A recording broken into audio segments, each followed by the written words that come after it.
అందరికీ నమస్కారం. నా పేరు Sahithi. Welcome to my YouTube channel. ఈరోజు నేను వినాయక చవితి ఎలా చేసుకున్నాము అని మీ అందరితో షేర్ చేసుకుందాం అనుకుంటున్నాను. నా ఛానల్లో ఇదే నా ఫస్ట్ వీడియో. ఏ విఘ్నాలు లేకుండా సాగాలి అని చెప్పి ఫస్ట్ వినాయకుడి వీడియోనే పెడుతున్నాను. సో ఈ వీడియోలో మేము ఐడల్ ప్రిపరేషన్ ఎలా చేసుకున్నాము, ప్రసాదాలు ఎలా చేసుకున్నాము, పూజ ఎలా జరిగింది అని చూస్తారు. సో ఫస్ట్ ఐడల్ ప్రిపరేషన్కి నేను వీట్, టర్మరిక్ అలాగే వాటర్ అంతా మిక్స్ చేసుకొని ఒక డౌలా ప్రిపేర్ చేసుకొని సో చిన్న చిన్న బాల్స్ లాగా చేసి ఐడల్ ప్రిపరేషన్ అనేది స్టార్ట్ చేశాను. ఆల్మోస్ట్ ఒక 4 years నుంచి నేనే చేస్తున్నాను. ఐడల్ ఇంట్లోనే ప్రిపేర్ చేసుకుంటున్నాము. అంటే కరోనా టైంలో మనకి బయట వినాయకుడి విగ్రహాలు దొరకలేదు కదా, అప్పుడు మట్టితో స్టార్ట్ చేశాను చేయడం. అలా ఆ తర్వాత యూస్ వచ్చిన తర్వాత మట్టి కూడా సరిగా దొరకకపోవడంతో ఇంకా మనకి గోధుమ పిండి, మైదా పిండి ఉంటాయి కదా, వాటితో చేయడం స్టార్ట్ చేసా. యాక్చువల్గా ఇదే వీట్ ఫ్లోర్ యూస్ చేయడం ఇదే నా ఫస్ట్ టైం. లాస్ట్ ఇయర్ నేను యాక్చువల్లీ మైదా పిండితో చేశాను, చాలా బాగా వచ్చింది. వీట్ ఫ్లోర్తో ఎలా వస్తుందో చూద్దాము, ఒకసారి ట్రై చేద్దామని చెప్పి చేస్తున్నప్పుడు బాగుంది. యాక్చువల్గా మొత్తం మంచి కలర్లో వచ్చింది, షేప్ బాగా వచ్చింది, అంతా బాగుంది. కానీ ఎందుకో నెక్స్ట్ డేకి కలర్ కొంచెం చేంజ్ అయిందేమో అనిపించింది నాకు. అంటే మనం చపాతీకి పిండి కలుపుకున్నప్పుడు కూడా గోధుమ పిండి నెక్స్ట్ డేకి మనకి ఎండిపోయినట్టు అనిపిస్తుంది కదా, నాకు విగ్రహం కూడా అలానే అనిపించింది.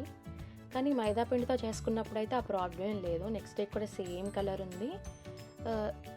ఇంకా గోధుమ పిండి కూడా అంతే ఉంటుందేమో అనుకొని చేశాను.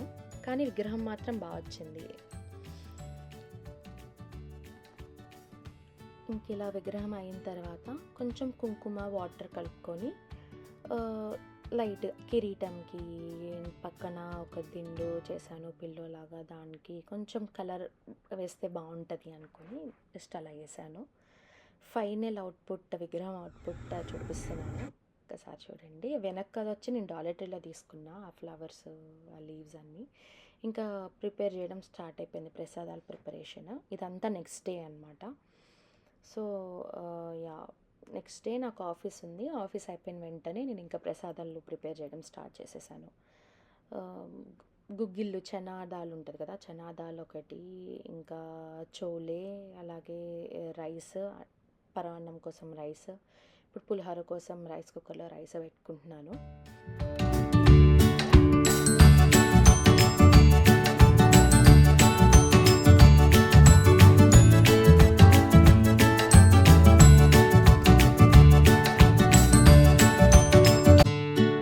రైస్ పెట్టేసిన తర్వాత చోలే యాక్చువల్లీ నెక్స్ట్ డే మార్నింగే నేను నానబెట్టేశాను. ఈవినింగ్కి మంచిగా బాయిల్ చేసుకుంటున్నాను. కొంచెం సాల్ట్ యాడ్ చేసుకొని బాయిల్ చేసుకుంటున్నాను. మనకి వినాయక చవితి అంటే మెయిన్ ప్రసాదం ఉండ్రాళ్ళు. ఆ ఉండ్రాళ్ళ కోసం బెల్లం తీసుకున్నాను. అలాగే ఫస్ట్ చనాదాల్ బాయిల్ చేసుకుంటున్నాను. అది కొంచెం మెత్తపడ్డాక ఈ జాగ్రీ పౌడర్ వేస్తే అయిపోతుంది కదా. అంటే నేను బెల్లం గడ్డలా ఉంటుంది కదా, అది తెచ్చుకోను, పౌడర్ తెచ్చుకున్నాను.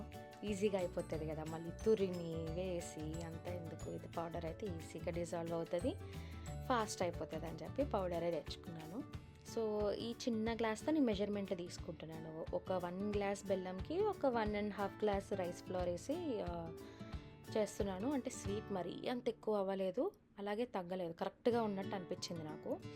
ఆ తర్వాత చింతపండు పులిహోర కోసం కాన్సన్ట్రేట్ తీసుకుంటున్నాను. కాన్సన్ట్రేట్ ఎందుకంటే అంటే చింతపండు అయితే నానబెట్టి జ్యూస్ తీసి బాయిల్ చేయడం ఇదంతా ఎందుకని కాన్సన్ట్రేట్ తెచ్చుకొని ఆ కాన్సన్ట్రేట్ వేసి దాంట్లోనే మళ్ళీ వాటర్ వేసి కొంచెం ఆయిల్ వేసుకొని బాయిల్ చేసి యాడ్ చేసుకుంటే ఫ్లేవర్ బాగా వస్తుంది అని చెప్పి ప్రజెంట్ అదే చేస్తున్నాను వీడియోలో.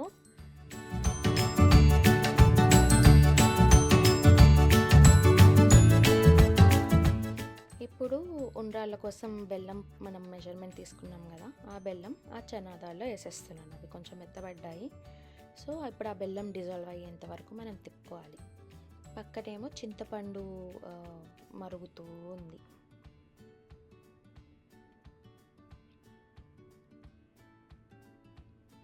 అలా కొంచెం డిజాల్వ్ అయిన తర్వాత సేమ్ దాంట్లోని ఒక 1.5 cup వరకు తీసుకున్నాను నేను రైస్ ఫ్లోర్. తీసుకొని కలుపుకుంటున్నాను.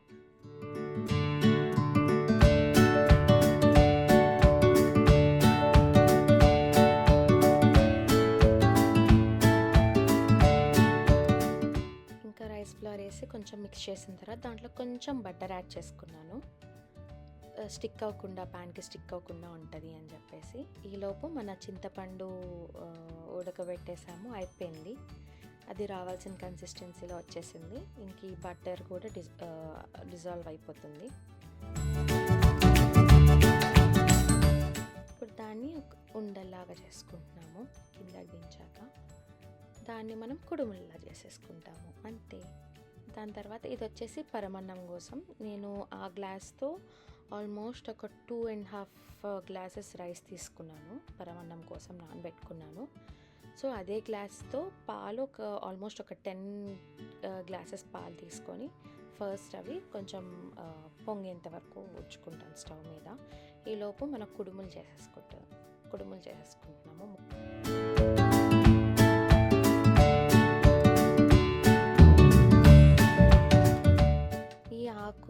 ఆకు షేప్లో కుడుములు వస్తే బాగుంటుంది కదా అని చెప్పి మా అన్నయ్య ఆకు తీసుకొని రమ్మంటే పెద్ద ఆకు తీసుకొని వచ్చాడు. నా దగ్గర అంత పెద్ద ఉండ కూడా లేదు చేయడానికి, అందుకని మళ్ళీ తనకి వేరే చిన్నది తీసుకొని రమ్మంటే కొంచెంసేపు అయిన తర్వాత చిన్నది తీసుకొని వచ్చాడు. అది కూడా ఉంది, వీడియోలో చూపిస్తాను. ఇప్పుడు పాలు కొంచెం మరిగిన తర్వాత దాంట్లో నానబెట్టుకున్న రైస్ వేసేస్తున్నాను. ఇంకా రైస్ కూడా ఉడికిన తర్వాత మనం బెల్లం వేసుకొని డ్రై ఫ్రూట్స్ వేసుకుంటాము, అంతే. పరమాన్నం రెడీ.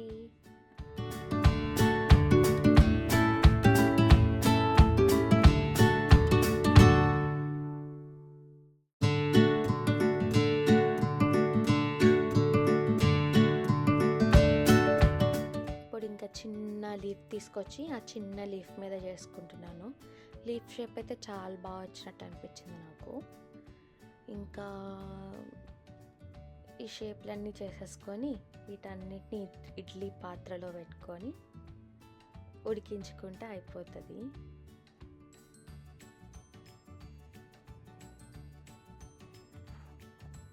పక్కన మా అన్నయ్య నాకు హెల్ప్ చేస్తున్నాడు. మా అన్నయ్య ఏమో డ్రై ఫ్రూట్స్ ఇంకా పులిహోరలోకి అన్నీ కట్ చేస్తూ ఉన్నాడు, నేను ఇవి చేస్తూ ఉన్నాను.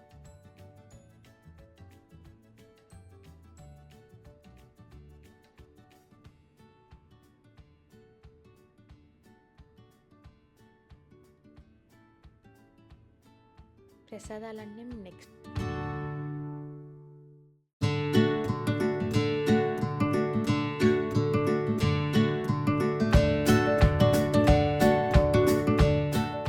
తర్వాత ఈ డ్రై ఫ్రూట్స్ తీసుకున్నాను నేను. బ్రెజిల్ నట్స్, బాదం, వాల్నట్స్ తీసుకున్నా పరమాన్నంలోకి.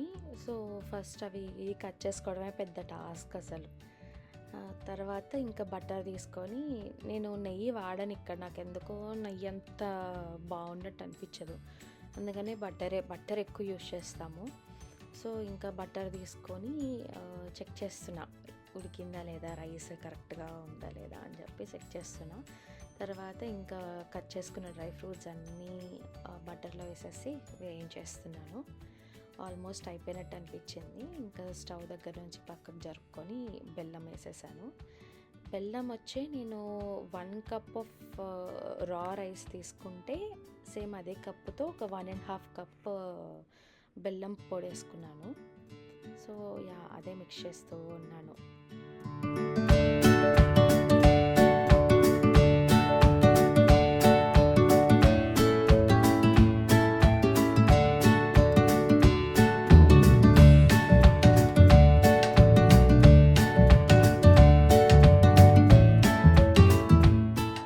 వీటిలోని మనం ఇందాక వేయించుకున్న డ్రై ఫ్రూట్స్ ఉన్నాయి కదా, ఆ డ్రై ఫ్రూట్స్ కూడా వేసేసి కలిపేసుకుంటున్నాను. పరమాన్నం అయిపోయింది. చోలే ఉడకబెట్టి తాలింపు పెట్టాను, అది కూడా అయిపోయింది. ఇక్కడితో 2 ప్రసాదాలు అయిపోయినాయి. ఉండ్రాలు కూడా పెట్టేశాను, స్టీమ్ అవుతూ ఉన్నాయి. ఉండ్రాలు కూడా అయిపోయినాయి, 3 అయిపోయినాయి. 3 ప్రసాదాలు, మొత్తం 5 చేస్తున్నాము. ఒకటి మా అన్నయ్య చేశాడు, అది వీడియో తీయలేదు నేను. పులిహోర కోసం తాలింపులోకి ఆయిల్ వేసుకున్నాం ఫస్ట్. ఆయిల్లో ఫస్ట్ గ్రౌండ్నట్స్ వేసి గ్రౌండ్నట్స్ హాఫ్ ఫ్రై అయిన తర్వాత తాలింపు గింజలు కూడా వేసేసుకుంటాము.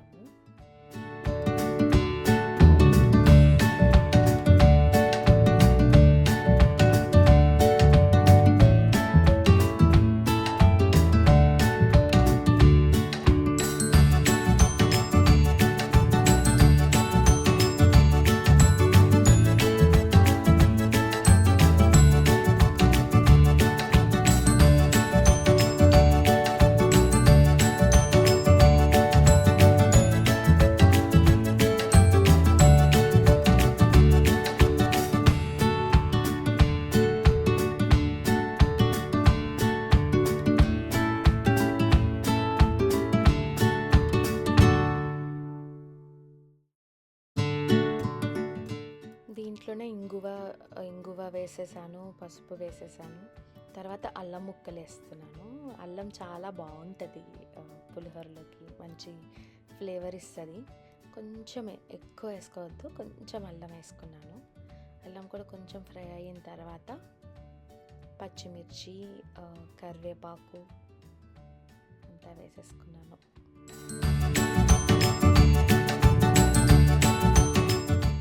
ఈ అల్లంది మా అమ్మ వేస్తుంది ఇంట్లో, బాగుంటుంది. అందుకని నేను కూడా వేయడం స్టార్ట్ చేసేసాను.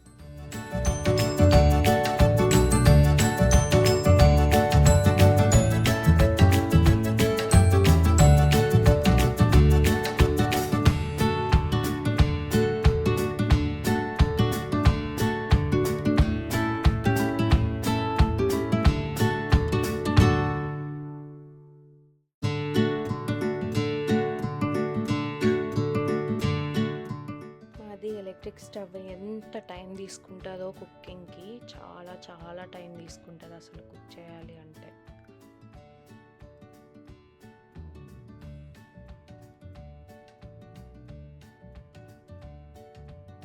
ఫైనల్లీ అయిపోయింది తాలింపు. ఇంకా పులిహోర కలిపేసుకోవడమే. మనం స్టార్టింగ్లో ఉడకబెట్టుకున్నాం కదా టామరిన్ కాన్సన్ట్రేట్, ఫస్ట్ అది వేసేసి దాంట్లోనే సాల్ట్ కూడా యాడ్ చేసేసాను. మిక్స్ చేసేసి ఇప్పుడు దీంట్లో తాలింపు కూడా యాడ్ చేసేసి కలిపేసుకున్నాము. సో 4 ప్రసాదాలు అయిపోయినాయి. మా అన్నయ్య ఏమో ఉండ్రాలు చేసేసాడు.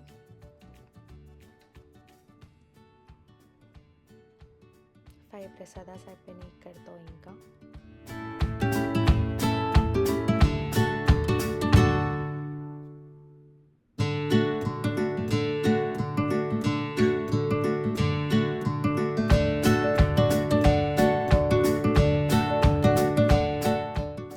వచ్చిన తర్వాత మా అన్నయ్య నేను కలిసి చేసుకుంటున్న ఫస్ట్ ఫెస్టివల్ అనుకుంటేది. నేను వచ్చి 3 years అవుతుంది, మా అన్నయ్య వచ్చి 2 years అవుతుంది. కానీ ఇద్దరం మాస్టర్స్కి వచ్చాము కదా. నేను మా యూనివర్సిటీ దగ్గర ఉండేదాన్ని, మా అన్నయ్య వాళ్ళ యూనివర్సిటీ దగ్గర ఉండేవాడు. కుదరలేదు. ఇంకా తనది మాస్టర్స్ అయిపోయిన వెంటనే నా దగ్గరకు వచ్చేసాడు. ఇంకా హ్యాపీగా ఇద్దరం చేసుకుంటాం కలిసి. ఫస్ట్ ఫెస్టివల్ యూఎస్లో మేము ఇద్దరం కలిసి చేసుకుంటున్నాం. కొంచెం హోమ్ ఫీలింగ్ వచ్చింది.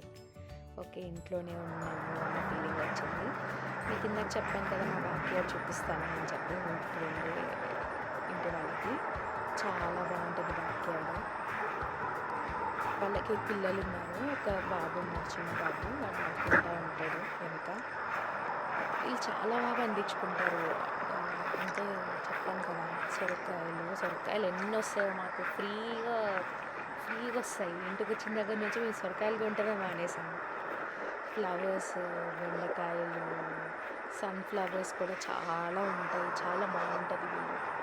వీళ్ళు మెయింటైన్ చేయడం కూడా చాలా బాగా మెయింటైన్ చేస్తున్నారు అసలు బ్యాక్యార్డ్ని.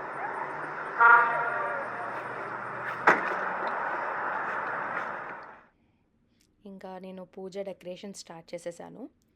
ఈ ఫ్లవర్స్ కూడా మేము కొన్నాయి కదా, అన్నీ బయట నుంచి కోసుకొని వచ్చాము మేము. సన్ఫ్లవర్స్, వేరే ఫ్లవర్స్ అన్నీ మేము బయట నుంచి తీసుకొని వచ్చాము. మొత్తం ఇంకా డెకరేషన్ అయిపోయిన తర్వాత ప్రసాదాలు తీసుకొచ్చి పెట్టేశాము. మంచి కలర్ఫుల్గా ఉన్నాయి కదా ప్రసాదాలు. మా ఫ్రెండ్స్ కూడా వచ్చారు ఇక్కడికి. అందరం కలిసి చాలా హ్యాపీగా సెలబ్రేట్ చేసుకున్నాము. మా అన్నయ్య వాళ్ళ ఫ్రెండ్స్ వచ్చారు, మా ఫ్రెండ్స్ వచ్చారు. బాగా అనిపించింది. చాలా చాలా బాగా జరిగినట్టు అనిపించింది పూజ కూడా.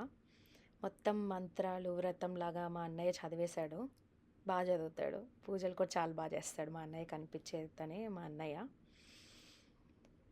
చూస్తున్నాడు, చేస్తున్నాడు. మొత్తం అరేంజ్ చేసేసి నేను డెకరేషన్ చేసేసాను, అయిపోయింది.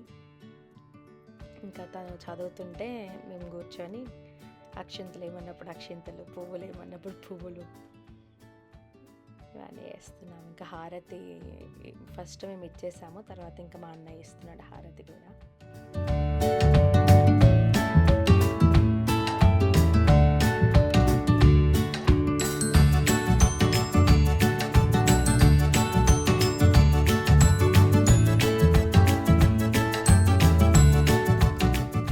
ఇలా మా వినాయక చవితి చాలా బాగా జరిగింది.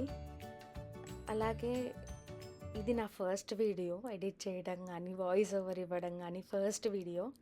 మీ దగ్గర ఏమైనా సజెషన్స్ ఉంటే please do comment and let me know, so that నన్ను నేను ఇంప్రూవైజ్ చేసుకుంటాను నెక్స్ట్ వీడియో పోస్ట్ చేసేటప్పుడు కానీ, ఎలాంటి వీడియోస్ పోస్ట్ చేయాలి అని కానీ. అలాగే మీకు కనుక నా వీడియో నచ్చినట్టయితే please do like, share and subscribe to my channel. Thank you.